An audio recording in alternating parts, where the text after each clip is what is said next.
4 जून रोजी मतमोजणी प्रक्रिया पार पडली असून निवडणूक आयोगामार्फत लावण्यात आलेली आचारसंहिता आता संपुष्टात आली आहे।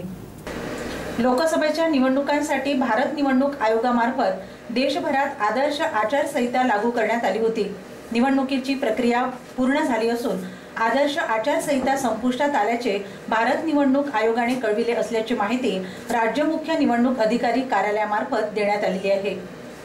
राज्यात मुंबई पदवीधर, कोकण विभाग पदवीधर, नाशिक विभाग शिक्षक तसेच मुंबई शिक्षक मतदारसंघासाठी निवडणूक जाहीर झाली आहे। या निवडणुकीच्या अनुषंगाने मुंबई, कोकण आणि नाशिक विभागात आदर्श आचारसंहिता लागू राहणार असल्याचेही मुख्य निवडणूक अधिकारी कार्यालयामार्फत स्पष्ट करण्यात आले आहे।